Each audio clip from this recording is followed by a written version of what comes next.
the Mind Fitness Doctor, medicine for your body, mind and soul, mindfulness-based yoga, coaching and therapy. Lucky, third time lucky. So welcome to Wednesday Wellness Workshops, and today we're talking about why being self-compassionate is not being having a pity party.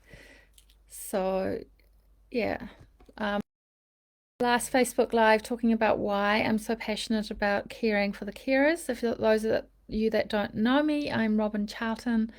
I'm a psychiatrist who've had over 20 years experience working with mums and babies, so working with those that care for others, but I'm also passionate about helping those that work in caring roles, so health professionals, lawyers, teachers, anybody that's in relationship where there is a caregiving role. And I talked about why I'm so passionate, and then I decided that to not share that here today. There is something on the Mind Fitness Doctor YouTube channel where I've had an interview with Sarah Brenchley, which talks about kind of the pivotal roles in my life and what made me decide to be so passionate about this caring for the carers and how important it is to self-care. And so a lot of our self-care practices usually take us off the job. So they take us away, like a massage or a yoga class or going for a walk, which is all really important to be able to refill our battery and recharge ourselves. But the important thing to that mindful self-compassion and learning that and learning the mindfulness techniques that I've learned is that we can learn about how to use micro self-care practices in the moment, on the go, on the job.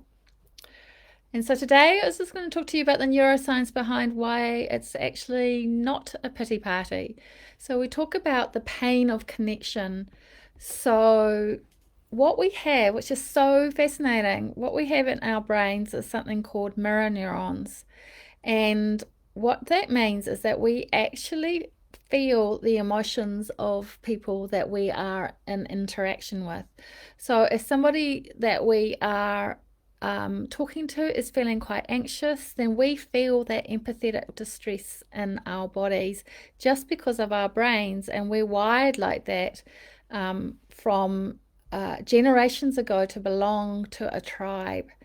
And so it used to be called, well, it is called, Freudian terms, it's called transference. So when we're feeling stress, part of that stress is our stress, but it may also be the stress of other people.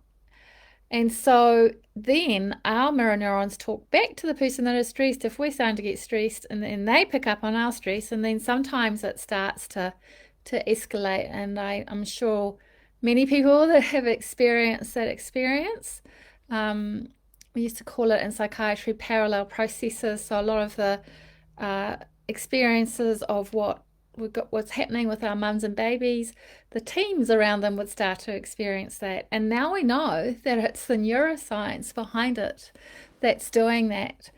And so in that way, we can also affect other people around us if we are calm. And so if we activate our calming nervous system.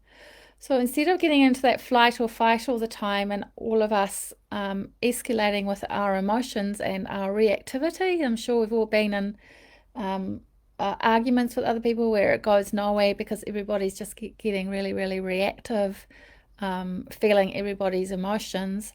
And so really important thing is to take a breath and to ask ourselves what we need in this moment to activate our calming nervous system. And as soon as we take that breath and we do those micro self-care practices, our calming nervous system is activated. And the amazing thing about that is that the other person that we're in conversation with, their calming nervous system is activated by us being calm. And so we don't have to do anything. We don't have to fix them or prove anything.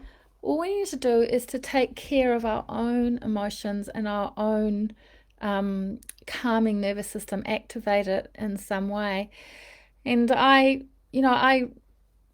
when I started teaching yoga, we talked about creating, holding space for people. And now that's the neuroscience behind it. It's the mirror neurons. If we're in a calm, connected presence, we hold space for other people around us. And I think it's actually an essential thing for people to learn, everybody, because everybody is in relationship, everybody is in some caregiving role in their lives. And I think that evidence that from our mirror neurons is evidenced. I mean, and they've done people in scanners. So when people are stressed and they're thinking about a stressful situation about somebody else, that their pain centers get activated. And then as soon as they bring in self-kindness and compassion and micro self-care practices, those pain centers are not activated as well. So, and you also have the markers of the adrenaline and the cortisol. So it's a fascinating research in how our body supports those processes. Like when we have little babies as well, like the babies learn their self-regulation off this co-regulation type of interaction about calming ourselves so that we can calm others.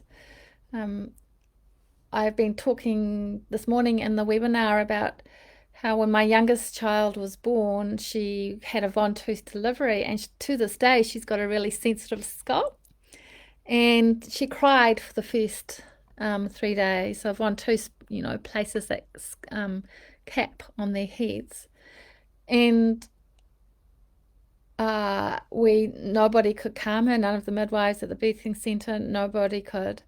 And then so finally an osteopath came and he didn't do anything, but he was incredibly calm. And so his calming calmed me. And he also took Abby in his arms, and his calming calmed her, and she just fell asleep in his arms for the first time in 3 days. And it was just how that calming affected broke that whole cycle of that reactivity between us. At the time, I didn't know that it was down to mirror neurons, but now that I know, it was just such a powerful illustration of how important it is for us to care for ourselves first and put on our own oxygen mask first in those caregiving situations. And so that's why being self-compassionate is not being self-pitying. Actually, research shows that we are less likely to be ruminative and caught up in our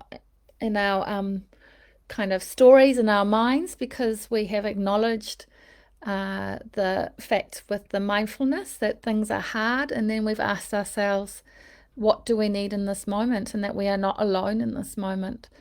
Research shows that we have less depression and anxiety. Our relationships improve because we don't have that reactivity that cycles through that mirror neurons, and that we actually motivate ourselves more because we are kinder to ourselves about recovering from perceived failure. Failure is going from success is going from failure to failure without lack of enthusiasm.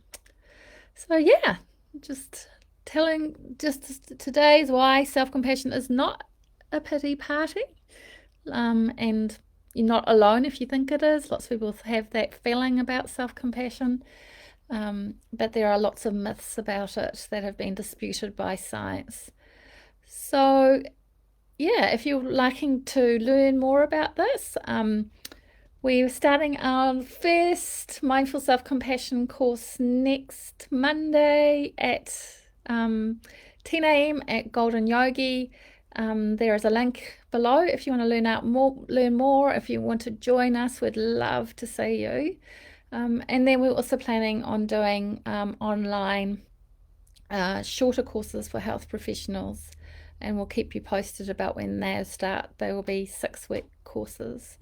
So yeah, so hopefully I have explained a little bit about the neuroscience behind why self-compassion is not a pity party. There is a Mathieu Ricard talks about this on YouTube, and I will post that a bit later in the day so that you can see the experiments that were done on him and scanners with Tanya Singer.